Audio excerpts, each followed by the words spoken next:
Ma'am ఇప్పుడు అందరూ wait తగ్గాలి, మంచి కాన్షియస్, అండ్ ఇప్పుడు జీరో సైజ్ అనేది కొంచెం బాగా ట్రెండింగ్లో నడుస్తుంది కాబట్టి ఓకే అది కూడా మంచిది. అయితే దీనికి ఏం చేస్తున్నారు అంటే మన సౌత్ ఇండియన్స్కి వచ్చేసరికి రైస్ అనేది మనకి చిన్నప్పటి నుంచి అలవాటు, ఫస్ట్ ప్రయారిటీ అది. కానీ ఇప్పుడు రైస్ వద్దు, వైట్స్ తీసుకోవద్దు, సాల్ట్ వద్దు, షుగర్ వద్దు. మేబీ అందులో కరెక్ట్ ఉండొచ్చు, బట్ మేము చేస్తున్న విధానం ఎంతవరకు కరెక్ట్, దీన్ని మేము లైఫ్ టైం చేయగలమా చేయలేమా అనేది కూడా ఒక క్వశ్చన్ ఉంటుంది. బట్ దాన్ని ఆలోచించట్లేదు, పరుగులు తీసుకుంటూ వెళ్తే సడన్గా స్టార్ట్ చేసేస్తున్నాం, ఏదో ఒక రోజు సడన్గా ఆపేస్తున్నాం. ఇది ఎంతవరకు కరెక్ట్ అంటారు? చూడండి, ఇప్పుడు మీరు అన్నారు కదా జీరో సైజ్ అని. ఆ జీరో సైజ్ అనేది ఉన్నట్టుండి ఒకసారి బ్లాంక్ అయిపోయి మనం జీరో సైజ్ అవ్వాలని అనుకోకుండా, వెన్ దే ఆర్ లైక్ చిన్నప్పటి నుండి మొదటి నుంచి ఈవెన్ తల్లిదండ్రులు, బికాస్ ఫస్ట్ అది initially will be in the parents hands కదా, అప్పటి నుంచి వాళ్ళు కేర్ తీసుకోవాలి. అండ్ ఎప్పుడైతే మన కాన్షియస్కి వస్తుందో మనం కూడా కాన్షియస్గా మనం ఉండాలి అనుకుంటే definitely it will be under control only. ఎప్పుడైతే uncontrol habits of the foods వల్లే మనకి సైజ్ పెరగగానే వెయిట్ పెరగడము, ఒబేసిటీ అవన్నీ వస్తున్నాయి. సో అలా రాగానే మనం జీరో సైజ్ అని అన్ని వైట్స్ మానేయండి, ఫుడ్ మానేయండి అని అంటే that is not possible. First of all కొన్ని రోజులు చేయగలము, అన్ని రోజులు చేయడం is impossible task.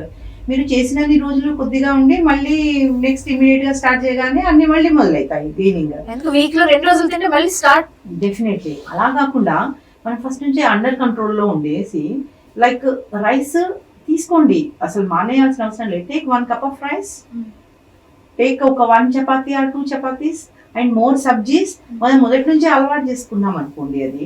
So there is no question of again going behind that kind of the వాటి వెనకాల ఎవరైతే వెయిట్ రిడక్షన్ ప్రోగ్రామ్స్ అని and no whites all whites బంద్ అని ఓకే సడన్ గా ఆపిస్తే బ్యాలెన్స్ ఏమైపోతుంది బాడీలో? మన వాతపిత్త కఫాలు, మన త్రిదోష సమతుల్యత ఎక్కడ ఉంటుంది బాడీలో? సో అది ఒకసారి డిస్టర్బ్ అయిందంటే again it leads to the health ఇష్యూసే కదా.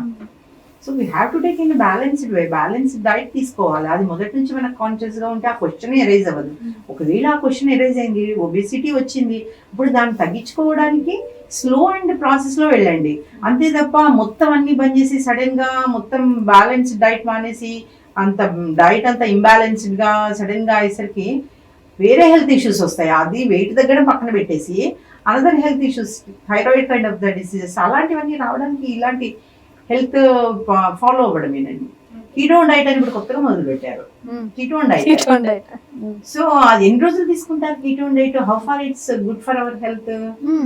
మెనీ సైడ్ ఎఫెక్ట్స్ ఉంటాయి. అది తెలియడం లేదు వాళ్ళకి. టెంపరీ వాళ్ళు వెయిట్ రెడ్యూస్ అవుతున్నాము, మంచిది ఇదేని ఫాలో అవుతున్నారు, but it is not the correct thing.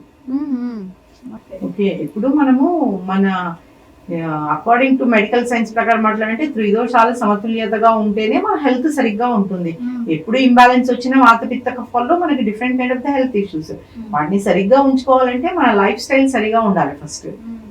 So life style అంటే మనం లేచినప్పటి నుంచి పడుకునే లైఫ్ స్టైల్ అంటే వేరే ఏదో కాదు. మనం లేచినప్పటి నుంచి పడుకున్నప్పుడు మనం చేసేవి, ఏం చేస్తున్నాము, ఎలా తింటున్నాము, ఎలా ఉంటున్నాము, వాటిని లైఫ్ స్టైల్. ఇంకా లైఫ్ స్టైల్ అంటే కొత్తగా కాదు, ఏం కాదు కదా లైఫ్ స్టైల్ అనేది. తినే ఆహార పదార్థాలు సరిగా ఉండాలి, అన్నీ సరిగా ఉన్నాయా, more vegetables, take more vegetables.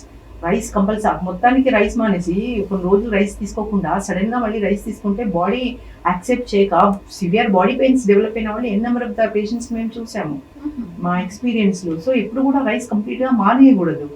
We are born, మనం పుట్టినప్పటి నుండి రైస్ తిని పెరుగుతున్నాం కదా. సౌత్ ఇండియన్స్ అయితే కంపల్సరీ రైస్ తింటాము. ఏదో వెయిట్ తగ్గిపోవాలని కంపల్సరీ రైస్ మానే. ఇంకోటి rice chapati doesn't makes much. గోధుమ chapati, rice, cup of rice, 1 chapati, రెండు ఈక్వల్ ఉంటాయి దాంట్లో ఉండే ఫ్యాట్ కంటెంట్స్. ఏదో గోధుమ చపాతీలని 4 తినేసి కప్పు రైస్ అంటే అదే దేర్ ఇస్ నో మీనింగ్ కదా. మేము సాల్ట్ విషయం ఒకసారి చెప్పండి. బీపీ ఉన్న వాళ్ళకి సాల్ట్ అనే దాని మీద రిస్ట్రిక్ట్ చేస్తారు. ఓకే, ఇప్పుడు మనకి అందరి దృష్టిలోనూ సాల్ట్ అనేది ఒక శత్రువుగా మారింది. సాల్ట్ తినద్దు, సాల్ట్ మంచిది కాదని మనమే చెప్తున్నాం, సాల్ట్ పట్టు మంచిది. బట్ అది ఎంతవరకు కరెక్ట్? అసలు సాల్ట్ వితౌట్ సాల్ట్ ఏదో సాధ్యం. సాల్ట్ మంచిది కాదు, ఏది మంచిది కాదు అని కాదండి, అన్ని మంచివే వెన్ ఇట్స్ అండర్ కంట్రోల్. తీసుకోవాలి సాల్ట్. సాల్ట్ అసలే తీసుకోకపోతే సో మన హెల్త్ ఎలా హెల్తీగా ఉంటుంది, మన బాడీ యాక్టివిటీస్ అన్ని ఎలా నడుస్తాయి, అండ్ థైరాయిడ్ అవన్నీ దేంట్లో ఉంటుంది, దాంట్లోనే కదా ఉండేది. మరి డెఫినెట్లీ తీసుకోవాలి, బట్ కంట్రోల్ గా తీసుకొని అన్కంట్రోల్డ్ గా తీసుకోకండి. అదే చెప్పేది. Being control everything you can have. ఫుడ్లో అన్నీ తీసుకోవచ్చు, ఇది తీసుకోవాలి అది తీసుకోవద్దు అని లేదు, అన్నీ తీసుకోండి, కంట్రోల్గా తీసుకోండి, బ్యాలెన్స్ డైట్ తీసుకోండి, యాక్టివిటీ ఉండని. ఈవెన్ మీరు ఒకసారి చూడండి, మన లైఫ్ అంటే ఎంజాయ్మెంట్స్ ఉంటాయి, many things will be there, pleasures ఉంటాయి, many things will be there in the life.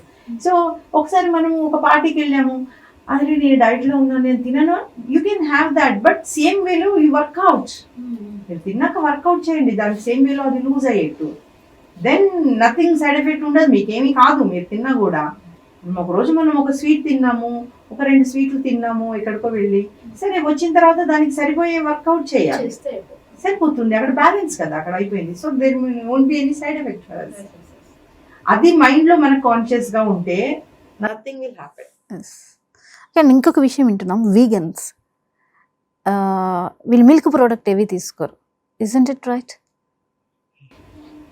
మనం రైటా రాంగా అని మాట్లాడేదానికంటే కూడా వాళ్ళు చేసే వాళ్ళకి రైటే అంటారు.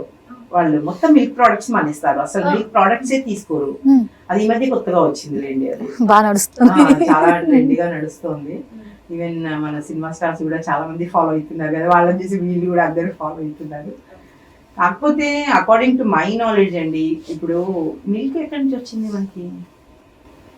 మనలోనే ఉంది కదా, ఒక బిడ్డని పెంచాలి అంటే మిల్కే కదా కావాలి కదా. మనమే చెప్తున్నాము, first 5 days milk is the best for the kid.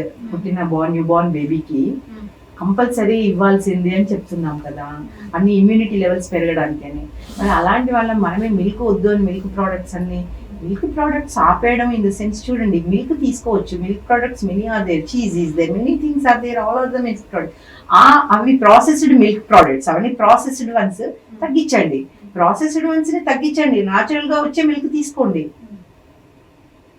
Processed foods వల్ల many side effects are there, so definitely ఆపేయాల్సిందే.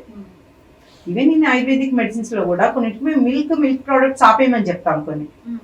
Okay, so milk అని చెప్తాము, తర్వాత కొన్ని మెడిసిన్స్ మిల్క్ తోనే ఇస్తాం మేము. It doesn't mean that milk products processed foods ఏవైతే ఉన్నాయో అవి ఆపేయండి అని. సో మామూలు మిల్క్ తీసుకోవచ్చండి, అదేం లేదు, తీసుకుంటేనే మంచిది. మనకు మిల్క్ మంచిది కదా, ప్రోటీన్స్ వస్తాయి, మనకి ఐరన్ ఉంటుంది, అవసరమే మన బాడీకి. కాకపోతే మిల్క్ మంచిదని అతిగా తీసుకొని, ఏదైనా అతిగా తీసుకోవడం మంచిది కాదు, ఇన్ లిమిట్స్ లో ఎవ్రీడే తీసుకోండి. అంటే వీటిని లైఫ్ టైం ఆపేస్తారు, ఈ వీగన్స్ ఎవరైతే ఉన్నారో వాళ్ళు లైఫ్ టైం వాటిని అవాయిడ్ చేస్తారు కదా, దానివల్ల ఇబ్బంది ఏం రాదా? హెల్తీగానే ఉంటారా? వస్తాయండి, వాళ్ళకి ఇబ్బందులు రావండి, డెఫినెట్లీ వస్తాయి. ఓకే, ఎప్పుడైతే పాల పదార్థాలు వాటికి సంబంధించిన పోషక పదార్థాలు అంటే వాళ్ళు సబ్స్టిట్యూట్స్ తీసుకుంటారు దానికోసం అని. ఓకే, అసలు ఏమి తీసుకోకుండా, ఎందుకంటే సైడ్ ఎఫెక్ట్స్ ఉంటాయి. మిల్క్ కంప్లీట్ గా ఆపేస్తే, ఇప్పుడు చూడండి మిల్క్ అంటే డైరెక్ట్ మిల్క్ కాకుండా ఇప్పుడు టీలో కూడా మిల్క్ ఉంటుంది, కాఫీలో మిల్క్ ఉంటుంది. సో అవన్నీ మానేసేసి మొత్తం కంప్లీట్ మిల్క్ ని అవాయిడ్ చేస్తే వాళ్ళు సబ్స్టిట్యూట్స్ తీసుకుంటారు, తీసుకోకుండా ఉండరు కంపల్సరీ, ఎందుకంటే వాటి డెఫిషియన్సీ ఆపేయాలి కదా. సో డెఫినెట్లీ సబ్స్టిట్యూట్స్ తీసుకుంటారండి. ఈవెన్ ఇవి తీసుకోకపోయినా వీటి సబ్స్టిట్యూట్స్ ఏముంటాయో అవి తీసుకోవాలి, లేకపోతే కష్టం కదా, హెల్త్ ఇష్యూస్ వస్తాయి, సైడ్ ఎఫెక్ట్స్ ఉంటాయి. బట్ ఈ ప్రొడక్ట్స్ తీసుకోవడం వల్ల మనకి హార్మ్ఫుల్ అయితే కాదు కదా. ఒక curd processed foods always processed avoid చేస్తే నేచురల్ ఫుడ్ మిల్క్ కర్డ్ అనేది, మిల్క్ గీ మిల్క్ వే కదండి, కర్డ్ ఇవన్నీ మిల్క్ ద్వారా వచ్చినవి కదా. మనం న్యాచురల్ పద్ధతుల ద్వారా చేసుకునేవి అన్నీ వాడొచ్చు. ఏవైతే ప్రాసెస్డ్ ఫుడ్స్ కెమికల్స్ కలిపినవి ఎట్టి పరిస్థితుల్లో వాడకూడదు.